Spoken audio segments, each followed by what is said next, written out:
La table ronde suivante, donc c'est IA, santé et information. Parce que c'est vrai que toute la journée, nous avons parlé pas mal de santé et de désinformation, mais finalement, comment peut-on améliorer le système? Et c'est ce que nous allons discuter tous les quatre. Alors, je vais commencer par Pierre Gans. Vous êtes secrétaire du CDJM. Voilà, vous avez le micro. Voilà. Et Pierre, vous avez au CDJM, je vous laisserai expliquer plus en détail ce qu'est le CDJM. Et vous avez travaillé dès JP 2023, donc très récemment. Vous avez déjà donné une recommandation sur comment utiliser l'IA dans les rédactions et pour les médias. Et ça va nous servir de base, de fil conducteur pour notre table ronde. Alors, Pierre, je vous laisse. Merci de votre invitation et de cette introduction. En deux phrases, le CDJM, c'est une association qui regroupe des journalistes, des éditeurs et des représentants du public et qui répond aux questions du public sur le respect de la déontologie du journalisme et qui mène des réflexions sur des thèmes liés à cette question. Et notamment, donc, en juillet dernier, nous avons publié notre 4e recommandation qui est consacrée à IA et déontologie du journalisme. Pourquoi cela ? Parce que quand on a commencé à parler fort de l'IA dans les rédactions, il y a eu un effet waouh, comme on dit quand on veut faire jeune, et les rédactions se sont, comme tout le monde, jetées sur cet outil d'IA génératif qui était disponible, ChatGPT, pour voir comment ça marchait. Dans les rédactions, on a un peu oublié que l'intelligence artificielle était déjà là depuis pas mal de temps. Par exemple pour traduire des textes, mais on pourrait citer d'autres exemples d'outils qui existent déjà dans les rédactions et qui relèvent un petit peu de l'intelligence artificielle. Et l'arrivée de l'intelligence artificielle générative a donc, après cet effet waouh, commencé à poser des questions. Les premières questions qui se sont posées ont été plus d'ordre social, on va paumer notre emploi, d'ordre juridique, ça va pomper nos droits d'auteur, nos droits de reproduction, etc. etc. Et on s'est rendu compte au CDJM que ça posait des questions éthiques fortes et que peut-être il fallait commencer à s'y intéresser. On n'a pas été totalement les premiers. Les conseils de presse européens, notamment nos amis finlandais, avaient commencé en 2019 déjà à se poser cette question et à y réfléchir. Donc l'effet waouh était venu du Nord, si je puis dire. Alors on a publié cette recommandation en l'articulant sur 3 niveaux, qui sont d'ailleurs les niveaux qui ont été reprises au niveau de l'Union européenne et des réflexions qui se font sur les risques de l'intelligence artificielle, les risques faibles, les risques modérés et les interdictions, si je puis dire. Je ne vais pas le détailler complètement. Pour ceux que ça intéresse, on pourra en reparler éventuellement. Pour ceux que ça intéresse, j'ai un des exemplaires de notre recommandation. Je vous la donnerai avec grand plaisir. Mais je voudrais dire que... Bien, vous pouvez aller sur la partie aussi la plus sophistiquée. La partie la plus sophistiquée, puisque c'est graduellement, voilà. Vous avez, voilà, notamment... Je peux aller directement à ce qui est le plus sophistiqué, si vous voulez. Expliquez les prompts. Parce voilà. Que, voilà.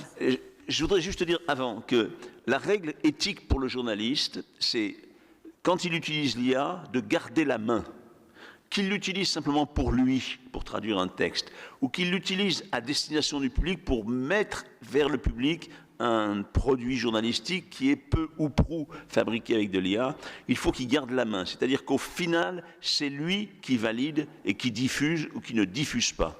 La diffusion d'un acte journalistique entièrement fabriqué par une machine, c'est non.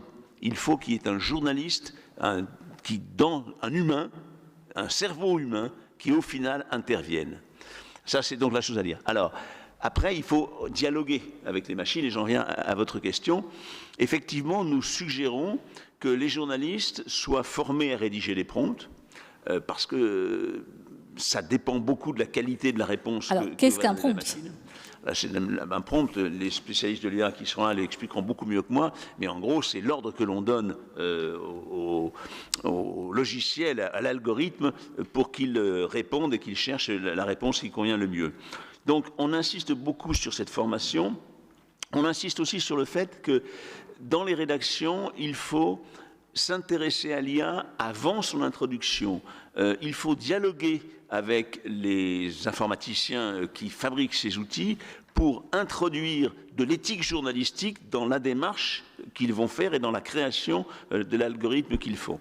On a eu un exemple il y a peu de temps dans un grand groupe de presse de la France où la direction avait décidé de faire rédiger un certain nombre de choses directement par ChatGPT et d'autres outils d'intelligence artificielle générative, sans du tout se poser des questions d'ordre éthique, des questions d'ordre rédactionnel au sens journalistique du terme.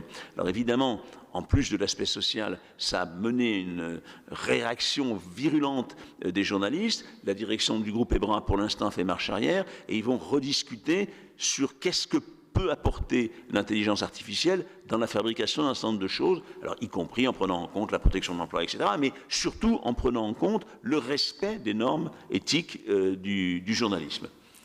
Merci Pierre. Alors vous me donnez avec la définition du prompt l'occasion de passer la parole à Jean-Emmanuel Bibaud, professeur Jean-Emmanuel Bibaud. Vous êtes oncologue, vous avez chercheur en IA et en santé.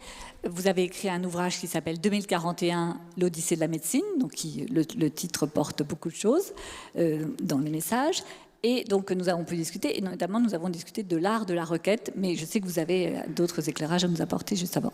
Ouais, alors première chose qu'on peut dire déjà, c'est que on est le 30 novembre 2023 et donc on fête le premier anniversaire de la sortie de ChatGPT, puisque c'est sorti pile il y a un an aujourd'hui. C'est pour ça qu'on a choisi ça. Voilà, parfait.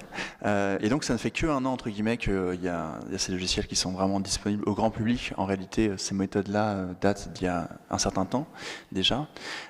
Sur le prompt, donc effectivement, c'est la phrase qu'on va donner un peu comme instruction à la machine, mais au-delà de la question qu'on va lui poser, on va déjà aussi avoir la possibilité de lui demander comment on veut qu'elle réponde. Et donc on va lui dire, on peut tout à fait lui dire, par exemple, tu es un médecin généraliste et je te pose une question sur un ensemble de symptômes et je voudrais que tu me donnes un diagnostic. Et donc ça, il y a des chercheurs qui ont déjà évalué l'efficacité de ChatGPT à répondre à ce genre de questions-là, notamment une équipe d'Harvard, qui avait donné une trentaine de tableaux cliniques, c'est-à-dire un ensemble de symptômes, et puis on va chercher le diagnostic qui correspond aux symptômes. Et ChatGPT, donc, fait déjà 85% de bonnes réponses actuellement sur des tableaux cliniques simples. Il y a une équipe plus récemment, c'était il y a 2 semaines, qui a exploré sur des maladies rares. Là, il fait carrément 90%. Et le problème, c'est que les médecins humains ont aussi été évalués par l'équipe d'Harvard et trouvent les bonnes réponses à peu près à 65%. Donc il y a déjà une différence sur ça, mais je me permets d'insister que la médecine, c'est pas simplement de poser un diagnostic, hein, ça va beaucoup plus loin que ça, mais en tout cas sur cette information-là, on sait déjà que les LLM, donc les grands modèles de langage dont fait partie de ChatGPT, peuvent apporter quelque chose. Au-delà de ça, il y a aussi une grande prudence à avoir, une prudence par les médecins, et je pense par exemple aux médecins qui seraient tentés d'utiliser ChatGPT pour écrire leurs articles de recherche.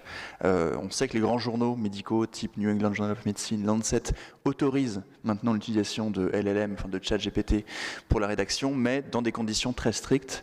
Et il faut que les auteurs déclarent qu'ils ont utilisé un LLM pour le faire.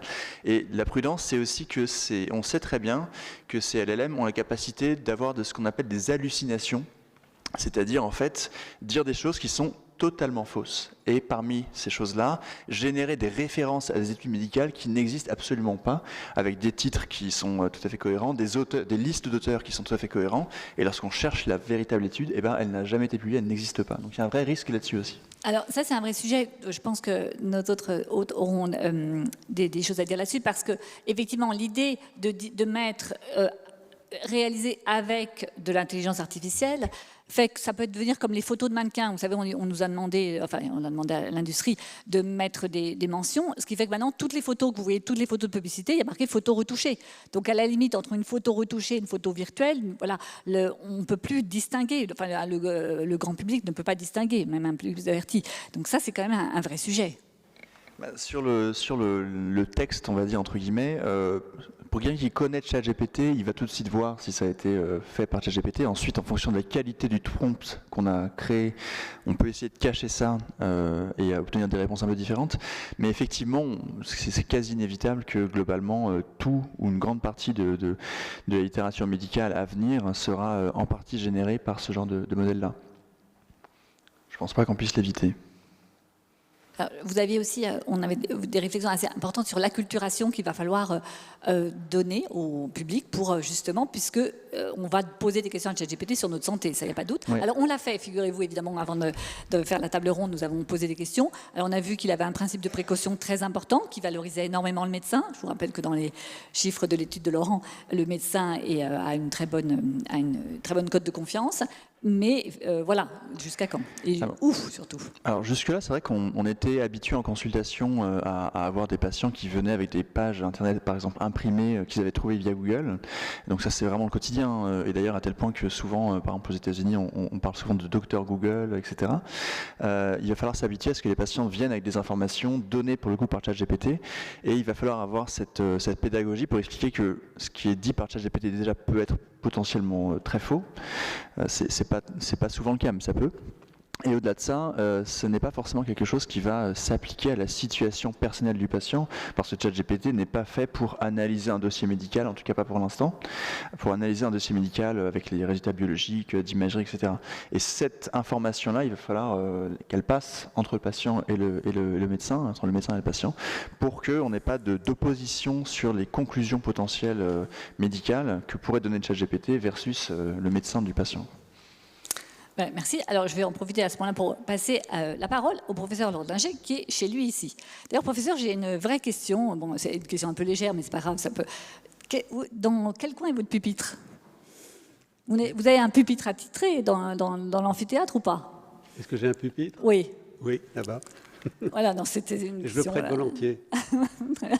La personne qui l'a, soyez gentil de faire attention au pupitre du professeur. Parce que, voilà.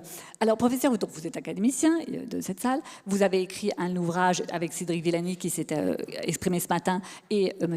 Dufresnoy, si je n'écorche pas Olivier Dufresnoy, que je n'écorche pas son nom, sur l'intelligence artificielle et la santé. Donc justement, quel est votre éclairage là-dessus? Et puis j'ai une autre, vous êtes aussi président du CESRES et j'aurais une autre question complémentaire d'ailleurs sur vos fonctions au CESRES, mais j'imagine que vous voulez déjà répondre, un peu compléter les propos de M. Bibot. Voilà. Écoutez, je vous remercie. En tout cas, je veux vous dire que cette maison qui vous reçoit aujourd'hui s'est intéressée à l'intelligence artificielle et les applications dans le domaine de la santé il y a déjà un certain temps, puisqu'on nous a permis de montrer un groupe de travail auquel Cédric Villani a fait allusion plusieurs fois tout à l'heure, en 2017, et nous avons publié plus qu'un livre, on en a fait 3 sur le sujet aux éditions du CNRS et un en anglais. Et l'idée était que sur ce sujet, il fallait une collaboration étroite entre ceux qui connaissent les techniques, les mathématiciens, les spécialistes d'Internet et les médecins. Et on s'était rencontrés, Cédric Villani et moi, à l'occasion de présentations par des élèves ingénieurs à qui clairement il manquait une partie des connaissances et qui proposaient donc des sujets qui n'étaient pas tout à fait pratiques. L'intelligence artificielle, donc, en particulier actuellement, donc, l'Académie de médecine prépare un rapport aussi sur les applications de ChatGPT, des autres IA génératives dont on vient de parler, notamment qui peuvent faire des textes et des images. Et je crois que ce qui est important de comprendre, c'est que ces outils-là, d'abord, ce sont des outils. Et comme tout outil, il faut que les êtres humains gardent la main. Et donc ça me paraît essentiel. Certains appellent ça, David Gruson appelle ça la garantie humaine. Il faut qu'à la fin, le dernier mot soit à un être humain qui vérifie qu'il n'y a pas des hallucinations. Comme on disait, c'est comme ça que ça s'appelle en termes techniques. Parce que ça peut arriver. Donc il faut absolument, c'est le seul moyen que ça ne dérive pas complètement, c'est qu'il y ait une garantie humaine. Il faut bien comprendre que ces outils ne sont pas préparés pour dire la vérité, ils sont préparés pour écrire des textes ou faire des images, et avec des résultats qui sont impressionnants, tellement impressionnants que souvent ceux qui les ont fabriqués sont impressionnés par la qualité des résultats. Je pense que ça, ce sont les choses les plus importantes sur le sujet si on ne veut pas être débordé. Alors, j'ai une question un peu plus dans une autre de vos fonctions. Vous êtes président du CESRES, alors je vous laisserai donner l'acronyme. Vous avez été occupé, ainsi d'ailleurs que la CNIL et même jusqu'au Conseil d'État, par un sujet l'année dernière, un média qui au demeurant est très sérieux par ailleurs, voulait publier comme tous les ans son classement des hôpitaux. Ça c'est quelque chose, on pourrait très bien demander demain à ChatGPT de classer différents hôpitaux. Et puis là, vous avez le classement n'a pas pu avoir lieu l'année dernière parce que vous avez demandé des compléments, si je peux dire, à ce média. Est-ce que vous pouvez nous en dire plus? Parce que finalement, ce que vous avez demandé aux médias, pourrait-on le demander demain à l'intelligence artificielle? Alors oui, il peut y avoir de l'intelligence artificielle. En fait, ça, c'est un peu un autre sujet. Alors je peux en parler maintenant parce qu'il y a eu un arrêt du Conseil d'État, il y en a même eu 2 qui sont publics et je me refusais à en parler jusqu'à présent. Alors, juste 2 mots, le CESRES, qui était peu connu jusqu'à ce que ce magazine en fasse des articles importants. Le CESRES, ça veut dire Comité éthique et scientifique, etc. C'est le comité qui est chargé d'autoriser les accès aux données de santé. Vous savez que quand vous allez chez le pharmacien, vous pouvez donner votre carte vitale et on vous rembourse les soins. Et la loi permet en France maintenant d'utiliser ces données pour des questions de recherche. Et ça, c'est très important parce que ça permet de faire des tas d'études d'épidémiologie, d'efficacité des médicaments, de résultats de traitements divers et variés, bien entendu à condition qu'un certain nombre de protections soient respectées. C'est ce qui s'appelle en Europe le RGPD, Règlement général de la protection des données. On ne peut pas faire n'importe quoi avec les données des gens. Aucun de nous n'aimerait que, par exemple, les détails de ces maladies soient divulgués. Donc ces données doivent être anonymisées et que le comité que je préside vérifie qu'elles sont conformes à l'éthique, c'est-à-dire aux principes démocratiques de bienveillance, de malveillance, etc., et qu'elle ait un intérêt scientifique, on n'utilise pas les données. Voilà. Donc, maintenant, il faut que les propositions d'utilisation de ces données soient conformes à ces règles. Et effectivement, cet hebdomadaire publie depuis un certain nombre d'années un classement des hôpitaux qui a pour but d'informer les citoyens, de savoir où ils peuvent aller se faire soigner, ce qui est tout à fait louable, il est tout à fait normal qu'on aide les gens à savoir où il faut se faire soigner. Encore faut-il que les méthodes utilisées, puisqu'elles utilisent les données publiques, soient conformes. Et le comité avait jugé que ces méthodes n'étaient pas conformes, puisqu'il n'y avait pas de transparence, puisqu'elles utilisaient des critères qui n'étaient pas reconnus. Par exemple, la durée de séjour, on considérait que c'était favorable. Bon, pour exemple, je ne vais pas m'étendre plus, mais de garder après une opération quelqu'un un peu longtemps à l'hôpital, ça peut être une preuve d'organisation, de bonne organisation. Mais en revanche, si cette personne a fait un infarctus du myocarde 3 jours avant, on ne peut pas le faire sortir le lendemain. Et donc ce critère ne prenait pas en cause ce qu'on appelle les comorbidités. Voilà. Donc ce magazine a argumenté que la liberté de la presse et les techniques journalistiques ne pouvaient pas se confondre avec les aspects scientifiques. Et donc elle n'a pas pu publier son numéro l'année dernière. Pour cette raison, vraisemblablement, ça va s'arranger. Mais je trouve que cet exemple est très intéressant parce qu'en fait, on touche du doigt toute la chaîne de l'IA. On a au départ la base de données qui est disséminée, qui est une base de données publique dont on peut, là cette fois-ci, on ne doute pas de la fiabilité, mais on a quand même ce sujet sur l'IA d'avoir où on puise, où est le puits d'information. Puis après, la méthodologie, l'approche méthodologique et la rigueur scientifique qui doit y conduire et la transparence de l'algorithme. Puisque pour l'IA, on le sait bien, à chaque fois qu'on a essayé, on n'a pas de transparence de l'algorithme. Donc on a, sur un exemple de la vie réelle qui est très intelligible, très facile à comprendre pour nous, en fait, tous les sujets qu'on a à régler pour avoir une IA de qualité. Alors pour avoir une IA, on ne l'a pas dit, mais pour avoir une IA, il faut 2 choses. Il faut des données, qui est de loin la denrée la plus difficile à avoir, et il faut des algorithmes. Les algorithmes, ils sont préparés par les ingénieurs, ils peuvent aussi maintenant être auto-fabriqués par l'IA, c'est ce qu'on appelle l'apprentissage automatique, mais la denrée la plus difficile à avoir, ce sont les données, et si on veut avoir une IA qui soit éthique et qui ne donne pas des mauvaises informations, il faut que les données soient correctes. Et par exemple, si on a des données qui sont recueillies sur des populations qui ne sont pas représentatives au point de vue ethnique, genre, sexe, etc., eh bien, les résultats ne le seront pas non plus. Alors, ça nous amène justement au dernier intervenant, qui est une intervenante, Pauline. Alors, Pauline, tu as créé plusieurs entreprises à succès, notamment qui avaient toujours une dose importante de numérique. Et actuellement, tu es cofondatrice d'une société qui s'appelle Deuxième Avis, qui est une entreprise à mission. Je te laisserai expliquer voilà, en quoi c'est une entreprise à mission. Et Deuxième Avis, il y a une... Alors, on pourrait imaginer... Alors, Deuxième Avis, je le sais, tu vas l'expliquer, fonctionne avec des êtres humains, mais on pourrait imaginer qu'il y a un deuxième avis qui se ouvre demain, qui soit sur base d'intelligence artificielle, de telle manière à offrir à tout un chacun une expertise médicale en quelques secondes. Bon, on imagine bien aussi les risques que ça pose. Donc, voilà, comment vous avez résolu... Et puis aussi présidente de Coactis, qui est une association très intéressante aussi dans le même de la diffusion du savoir médical, mais de manière simple. Donc voilà, ton expérience va nous éclairer. Merci beaucoup. Peut-être juste quelques mots sur, du coup, pour expliquer Deuxième Avis. Hein, c'est un avis médical sur dossier, à partir d'un dossier complet, transmis sur une plateforme sécurisée, qui va être, donc en cas de problème de santé sérieux, et qui va être analysé par un médecin expert du sujet, donc un médecin référent de la pathologie ou du problème de santé sérieux. Et l'idée, effectivement, on est une entreprise à mission, c'était de réduire les inégalités sociales et territoriales d'accès à l'expertise médicale en cas de problème de santé sérieux. Donc, pour moi, l'IA est d'abord une aide au diagnostic et puis à la décision thérapeutique pour les médecins, pour une prise en charge hyper personnalisée et la plus optimale possible pour les patients. On commence vraiment à le voir, nous, sur tout ce qui est imagerie, interprétation de l'imagerie. Là, franchement, ça va très vite, c'est très fiable. Et puis, on commence aussi à le voir en anapath.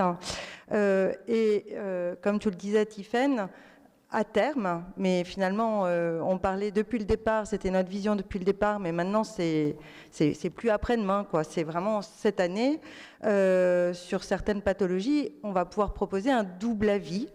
Un avis IA, effectivement, notamment sur l'interprétation de l'imagerie, et avec la garantie humaine par un médecin expert. Par un de nos 350 médecins experts. Donc finalement, Deuxième Avis, c'était déjà une façon d'apporter du transfert d'expertise aux équipes médicales, médecins généralistes et médecins spécialistes. L'idée voilà, de transfert d'expertise, apporter une information de qualité j'allais dire, avec la médecine les progrès de la médecine qui sont extrêmement rapides. Et l'IA va renforcer finalement la qualification de l'information et cette expertise. Donc c'est une expertise finalement de plus, mais qui va forcément être vue par un des médecins experts de la pathologie ou du sujet, et donc c'est la garantie humaine. L'autre sujet, c'est l'IA pour fiabiliser l'information, pour apporter de l'information et pour fiabiliser de l'information pour les patients. C'est clairement un des sujets de Deuxième Avis. C'était jusqu'à présent, les patients cherchaient de l'information sur Google, ils continuent. C'est pas forcément de l'information personnalisée, très fiable. Donc l'idée, c'était de fiabiliser cette information. Et dans l'évaluation que nous faisons sur le service, l'accès à l'information, elle est majeure. On sait très bien que les patients informés sont plus acteurs de leur santé, ils sont convaincus de la nécessité d'une prise en charge, notamment quand il y a opération ou un traitement un peu compliqué. Et donc, ils sont plus observants et ils sont plus sereins. Et on sait que ça participe à augmenter les chances de guérison. L'autre chose, et qui va aussi être renforcée par l'IA, c'est le côté écrit d'un compte rendu. La médecine, ou en tout cas en tant que patient, souvent, on va m'annoncer quelque chose, on va me proposer une prise en charge par oral. Et donc, évidemment, déjà, passer le moment de la sidération, quand c'est un diagnostic un peu compliqué ou quand c'est une prise en charge un peu lourde. Voilà, l'écrit permet quand même de prendre du recul, de partager avec son médecin traitant ou son équipe médicale et de mieux comprendre. Et donc c'est vraiment un accès à l'information qui est important. Et puis dernière chose avant le deuxième tour, c'est l'IA pour moi pour réduire les inégalités sociales et territoriales d'accès à la santé. Effectivement, deuxième avis, c'était l'objectif, mais l'IA va, en permettant aux médecins d'accéder à cette expertise beaucoup plus rapidement, ça va vraiment normalement permettre à un maximum de patients, y compris les plus éloignés, d'accéder à cette expertise médicale. Voilà, pour tous. Alors, oui, je voudrais faire un complément d'information, c'est que ton entreprise marche très bien. J'ai vu que vous avez déjà beaucoup de partenariats, notamment avec des mutuelles. Donc, je pense qu'il n'y a pas de doute sur le fait que l'IA va devenir un outil pour le grand public, pour questionner les résultats du médecin, les mettre dans la machine et voir ce que ça veut dire, ce que vous pouvez m'expliquer, etc., etc. Donc, il n'y a pas de doute, d'où d'ailleurs l'intérêt de notre discussion aujourd'hui avec des origines, vous êtes d'origine et de métiers différents. Bon, donc maintenant vous vous connaissez tous, donc on va pouvoir lancer un débat interactif entre vous. Je vais juste lancer le deuxième tour et puis après je vous laisserai débattre. Alors il y a une personne qui n'est pas là aujourd'hui, qui est un chercheur, Florent Cafiro. Et Florent travaille beaucoup sur l'IA et les comportements sociaux.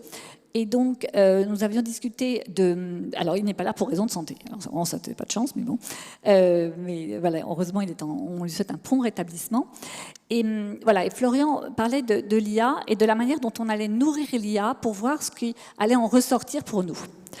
Et donc de se dire, normalement, on devrait réussir, si je prends des lunettes roses, on devrait réussir à lui donner un cadre éthique, un mot que vous avez tous cité, un cadre éthique, et donc, quand on questionnera l'IA, on devrait avoir des réponses qui sont dans un norme. Mais à ce moment-là, donc dans un norme et avec le principe de précaution. En tout cas, pour l'instant, c'est tout à fait le cas quand vous interrogez ChatGPT sur des questions de santé. On l'a fait donc récemment. Très vite, après quelques descriptifs, il vous dit « contactez votre médecin ». Donc, il renvoie tout de suite sur le médecin. Demain, je ne sais pas. Mais ce qui est sûr, c'est quel est le rôle que va être dévolu à l'homme à partir du moment où on va normer l'IA. Est-ce qu'on ne va pas demander à l'homme justement d'être tout le temps la personne qui doit briser ce principe de précaution, qui doit opérer quand il y a un risque, qui doit prendre une décision difficile et comment va-t-on aussi gérer ça voilà. Donc c'est sur un peu ces deux questions, sur comment on le nourrit et comment on gère la place de l'homme. Et donc je laisse qui veut parler.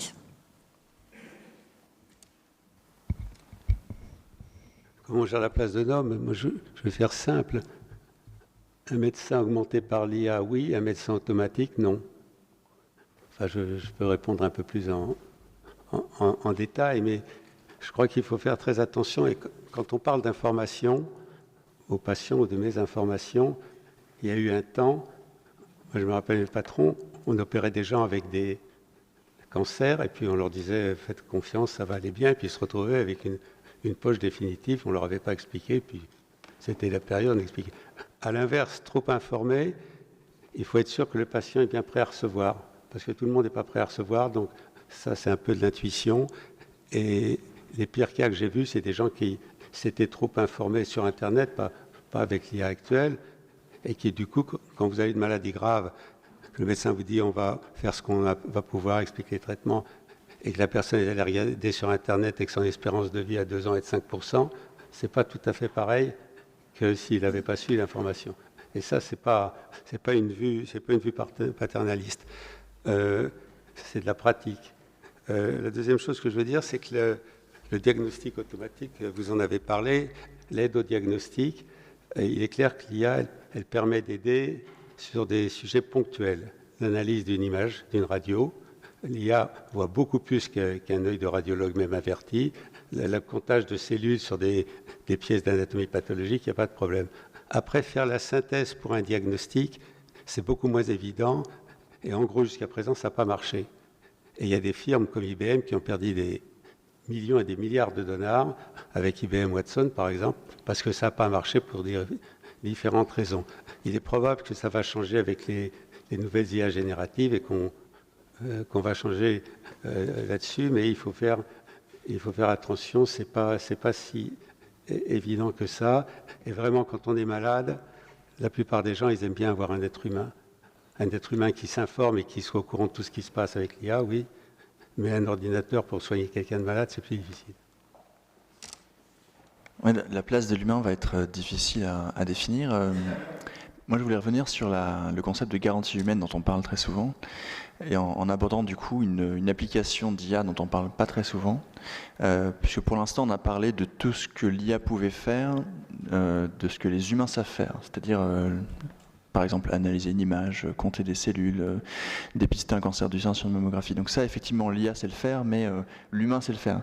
Donc effectivement, pour ces tâches-là, l'humain peut vérifier que l'IA ne s'est pas trompée. Donc effectivement, on peut, au sens propre du terme, apporter une garantie humaine aux résultats donnés par une IA.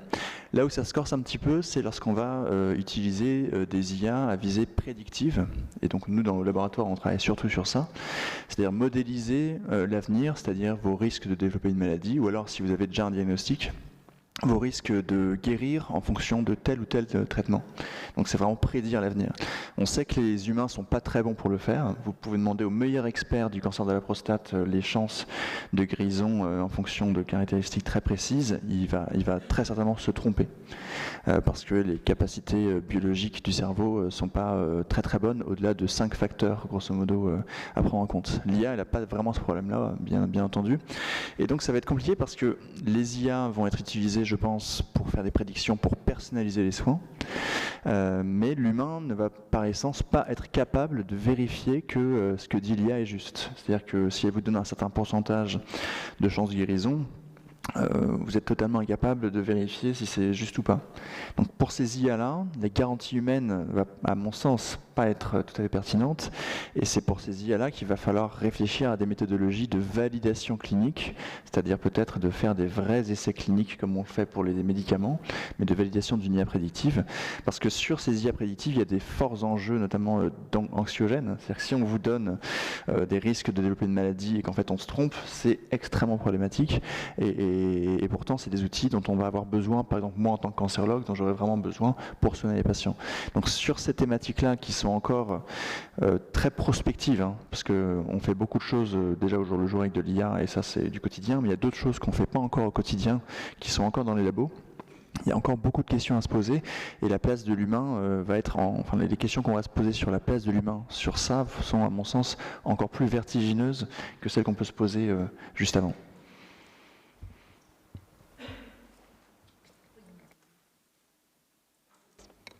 Moi, je veux bien juste réagir, puisque je trouve ça intéressant, effectivement, la garantie humaine, on comprend très bien comment elle peut être faite quand c'est explicable, mais quand ça ne l'est pas et que c'est prédictif, c'est vraiment le sujet. Et je trouve ça vraiment intéressant, l'idée de validation clinique.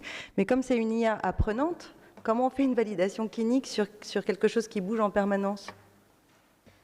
Alors on n'est pas forcé d'avoir des IA apprenantes, hein. La majorité d'ailleurs des IA sont figées en réalité, c'est-à-dire qu'on les entraîne et puis ensuite elles sont terminées. Les IA apprenantes sont pour le moment assez rares, encore plus en médecine. Par exemple ChatGPT, on le dit très souvent, il est figé, la dernière version à avril 2023, donc on est figé et puis on s'en sert comme ça. Mais ça pose d'autres problèmes, c'est-à-dire que si on se dit qu'il faut faire des études pour valider une IA à 10 ans, est-ce qu'il va falloir attendre 10 ans pour avoir une réponse et faire une étude ? Ça n'a pas forcément beaucoup de sens. Et donc là, il y a sans doute des méthodologies nouvelles qu'il va falloir développer pour pouvoir s'en servir, mais de façon sécurisée. Le but, c'est pas de faire de faire courir un risque aux patients à la fin.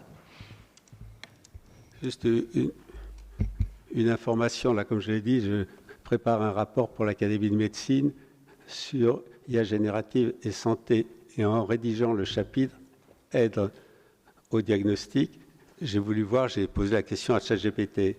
J'ai dit, est-ce que ChatGPT peut aider au diagnostic ? Et alors la réponse a été américaine et prudente, non, allez voir votre médecin traitant. Et c'est les risques de procès, etc., mais ce n'était pas faux. Je voulais dire une autre chose, c'est qu'il y a de plus en plus de données qui sont sur Internet, qui sont des données synthétiques, qui sont fabriquées complètement. Ça peut avoir des intérêts importants. Par exemple, vous savez que sur un essai clinique, actuellement, pour prouver l'avantage, la bénéfice d'un médicament par rapport à un autre, il faut souvent entrer des milliers de patients, que ça coûte extrêmement cher, ça prend extrêmement longtemps, et on attend souvent longtemps avant d'avoir la réponse, qui est souvent négative.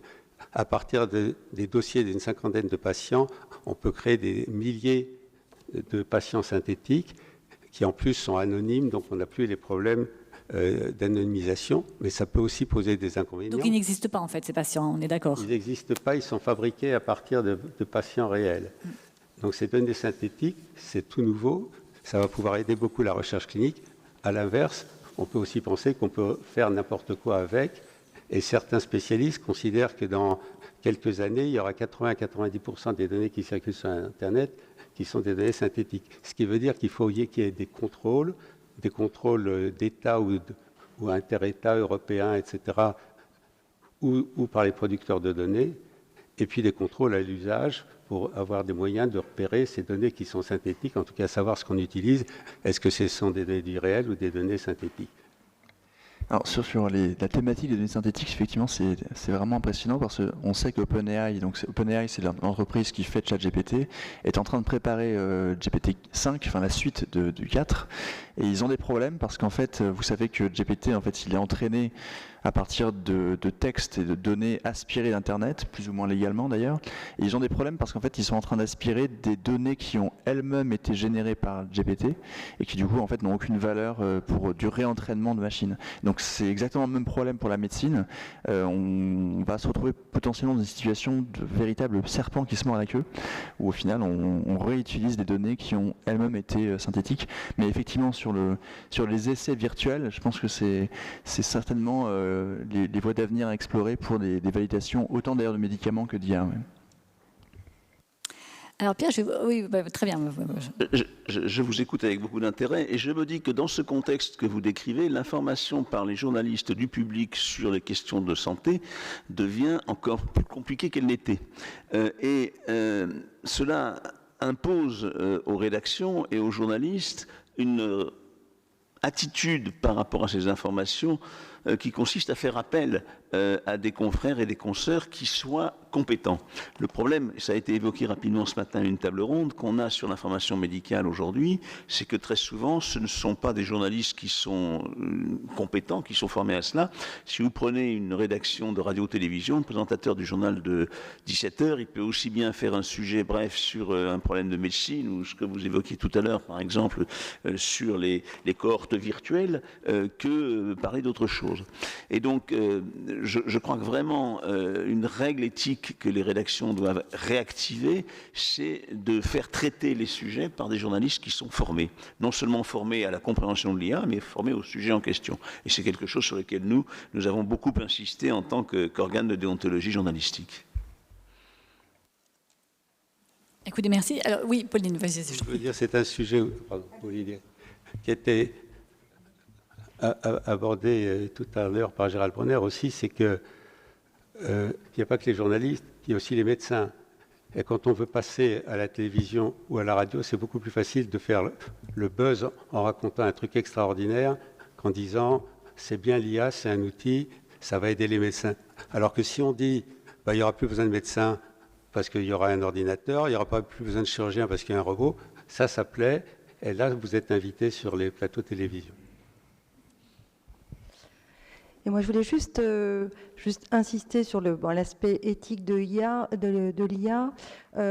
et pour dire que il y a un sujet dont on parle très peu, c'est l'accessibilité de l'information. Et donc là, je parle avec ma casquette associative sur l'accès aux soins des personnes handicapées, mais un tiers des patients en France ne comprennent pas les messages en santé, que ce soit les messages de prévention, de dépistage. Ils ont peur de consulter parce qu'ils ne comprennent pas ce qu'on va leur faire. Et donc, c'est vraiment important pour tous ceux qui font des programmes IA de prendre en compte cet impératif finalement d'accessibilité de l'information, accessibilité pour des personnes qui ont un faible niveau de littératie en santé. Et je pense que ça va être une capacité de l'IA, mais encore une fois, si les hommes le décident, donc c'est important d'en parler ici, à générer de l'information accessible à tous. Et pas simplement aux sachants, comme je pense on est tous ici. C'est intéressant, il y a des équipes qui travaillent justement sur, entre guillemets, la vulgarisation des comptes rendus médicaux. C'est-à-dire que typiquement un compte rendu d'anatopathologie qui va donner des mots assez difficilement compréhensibles sur le type de tumeur, etc. Il y a des équipes qui travaillent sur des algorithmes qui permettent au patient de donner son compte rendu médical, et puis une IA qui entre guillemets le traduit pour que ce soit compréhensible. Donc ça je trouve que c'est des applications qui, à mon avis, vont être très très intéressantes. Bon, bah, écoutez, merci. Il y a une prudence élémentaire, c'est que si vous allez sur le ChatGPT, ne mettez jamais vos données personnelles ni les données de votre maladie, parce qu'il ne faut pas croire que c'est un copain qui vous répond. Ça va à OpenAI, ça va on ne sait pas où, et les données peuvent ensuite être revendues, donc jamais de données personnelles. Écoutez, merci pour cet appel à la prudence. Écoutez, je vous remercie de vos expertises et de les avoir mêlées pour cette table ronde, et nous allons passer à l'intervention suivante. Je suis désolée, je manque à tous mes devoirs. Il y avait une question. Donc, excusez-moi, moi j'avais une petite question avant qu'on. Je comprends bien qu'aujourd'hui, en fait, à la fois un journaliste ou un médecin puisse apporter une garantie humaine par rapport à l'IA, mais qu'en sera-t-il dans une génération? Intuitivement, je me dis que l'IA va ne faire que s'améliorer, se sophistiquer, et je ne suis pas sûr que l'être humain soit capable de donner la même garantie humaine qu'il est peut-être capable de donner aujourd'hui, dans un contexte où lui-même n'aura pas fait massivement progresser ses capacités cognitives, voire les aura réduites en se reposant beaucoup plus sur l'IA qu'aujourd'hui. Ça c'est un très bon commentaire. La question a été posée au doyen de Harvard, le nouveau doyen de Harvard, il y a un mois. Et il a répondu, notamment pour mes étudiants, l'IA va pouvoir les aider à faire pour eux les tâches répétitives de rédaction de compte rendu, etc., et leur laisser beaucoup plus de temps pour les activités cognitives. Donc l'espoir des défenseurs, c'est que le médecin gardera son rôle humain et pourra, pour un certain nombre de tâches, économiser du temps qui sera fait par les outils d'intelligence artificielle.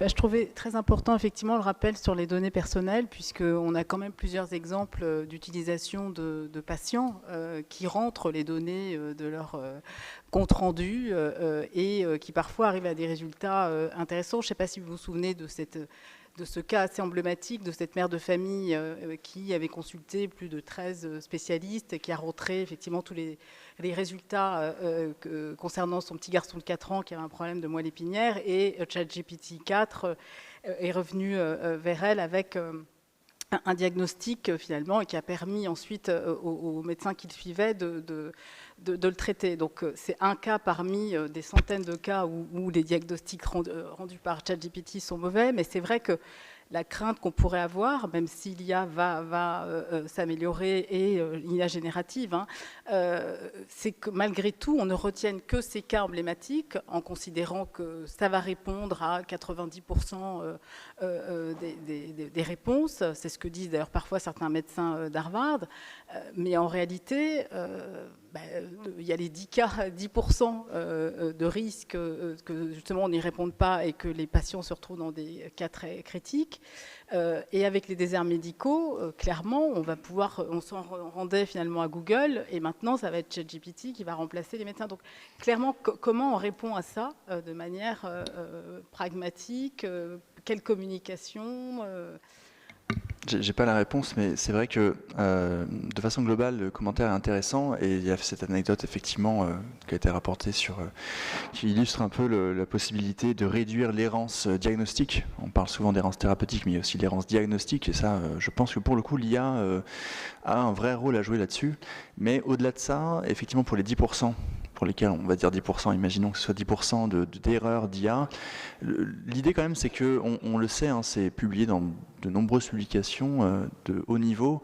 Avant l'erreur de l'IA, on pourrait aussi parler de l'erreur humaine. C'est-à-dire que les erreurs médicales, la iatrogénie, entre guillemets, sont aussi à l'origine d'une grande morbidité, d'une grande mortalité, qu'on n'accepte pas mais qu'on acceptera à mon avis plus que la iatrogénicité entre guillemets IA induite, c'est-à-dire celle qui va découler d'une erreur de l'IA.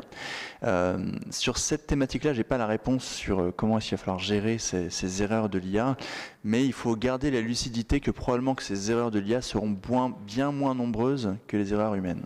Il faut garder à mon sens cette lucidité-là, et ça me permet de rappeler l'importance de ce que je disais un peu au tout début, de la validation de ce qu'on fait.